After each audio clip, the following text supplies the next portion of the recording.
Donnie and Dolly. The team is supported by ableauctions.ca. Closing your business? We can help. That's what I'm talking about.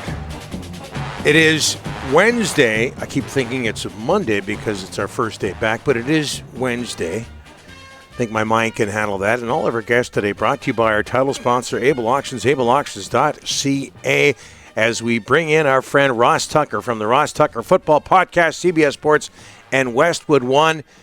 Happy New Year, Ross Tucker. How are you, sir? Happy New Year to you guys. Well, I'm doing great. You guys have Happy New Year up there, right? We do. Oh, yeah. Yeah. Oh, yeah. We have January 1st. Yeah. We do. How was you worked a lot, but how was your New Year? It was interesting, yeah, because really interesting. I did the Bears-Falcons game on CBS, and it was awesome. To do a television game at Soldier Field, it was snowing. It was phenomenal. I loved it. But because of the snow, my flight getting back was a little bit delayed. So I ended up, I got to Philadelphia, but then I was supposed to have a connection to Harrisburg. Nobody cares. I'll get to the point. But I missed the connection, so I had to Uber from Philadelphia to Harrisburg, which is probably about an hour and 45 minutes. And my Uber driver was, I don't know, definitely in her 70s, maybe 80s. So that was an interesting New Year's Eve experience for sure.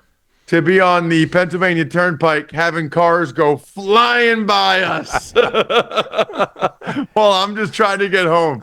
Hey, you mentioned getting back home to Pennsylvania, Philadelphia. How concerned are you about the Eagles, losers of 4 of 5? And I know you talked about this on Twitter. The Cardinals were definitely the better team the other day. Yeah, I mean, really concerned and really surprised, to be honest with you. You know, it was one thing to lose to the Niners and the Cowboys. You can kind of understand that, although the way in which they lost those games probably should have been a red flag. And then the Seattle game was just a devastating, unacceptable loss.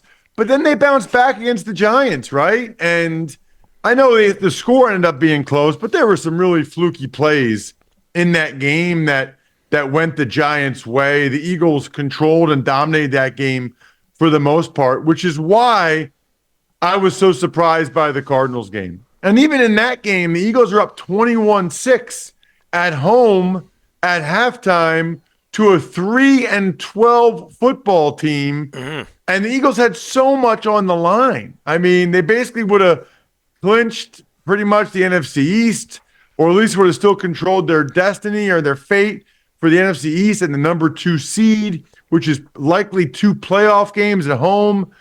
Now, they're very likely, barring an epic collapse by the Cowboys, to have to be the 5 seed. And to try to get to the Super Bowl, they have to win 3 road playoff games, which the way they're playing right now does not seem real likely. Ross, a lot of people had the Seahawks beating the Steelers, and they lose. And they lose control of their destiny to make the playoffs. Now they got to beat Arizona and hope the Packers lose. How disappointing was that to see the 28th ranked offense collect 30 points in Seattle?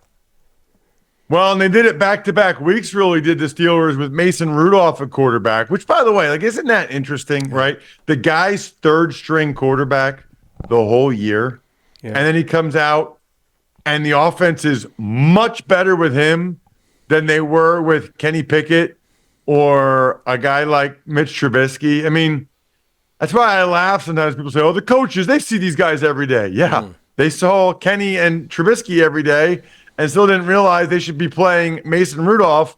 So give some credit to the Steelers there, but very disappointing for the Seahawks. They had fought their way back with those 2 late-game victories. To lose at home like that to Pittsburgh was surprising. Haven't talked to you since the Russell Wilson benching because something in his contract, injury-related. Boy, were you surprised they went down that road with him? Yeah, I guess I'm really surprised. Well, first of all, I'm never that surprised about anything from a business standpoint in the NFL because I've seen it. I've been there. I've done that. It's a business. Like they're trying to save money, protect money, mitigate risk. But to come up to him with that, after they beat the Chiefs to end that losing streak to the Chiefs, that was surprising. And I think probably the most notable aspect of it is this belief that they threatened to bench him that week, and he kind of called their bluff and declined to do it, and they left him in there while they kept winning. And then now that they know that they're not going anywhere, now they finally did it, and all this news comes out. Look, it doesn't bother me. It's a brutal, harsh business. Just remember that when players hold out or hold in, which is the new thing guys do where they report to a team so that you can't fine them, but then maybe they don't practice or maybe something on their body's bothering them or whatever, and they're not out there, which is what every guy should do. Like, why let them fine you money? Why let them take away that money from you? Talking with Ross Tucker. Ross, offensive lineman, the subject right now, a subject near and dear to your heart. What's your take on the Taylor Decker controversy? Again, we haven't talked to you for a while. Lions versus Cowboys. Well, listen, that was Saturday night, and it's still what a lot of people were talking about. I had social posts at Ross Tucker NFL that, guys, it might be the most engagement I've gotten for social posts in years. And I'll say this too. The one uniting thing in our country, and maybe your country too, is bashing the refs. You know what I mean? Like that's the one thing.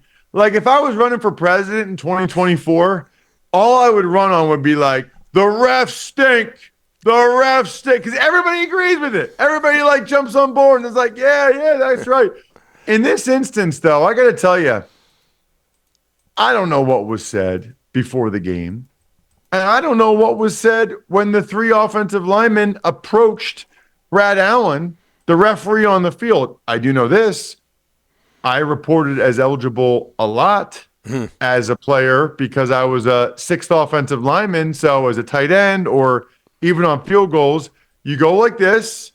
This is the motion that you give. Yeah. You wipe your hand down, and so that's not an audible thing. Taylor Decker kind of just put his hand like real low on his belly, right? Like it wasn't the wiping motion it's supposed to be to make it clear. Now maybe Brad Allen just assumed it was going to be number 70 again, but when you send three linemen over to the referee, to me, you're taking on some responsibility there. And I would like to see some personal accountability from the Lions. Like, yeah, we kind of made that harder than it had to. Now, they were trying to disguise it, and I get that. But let's put it this way.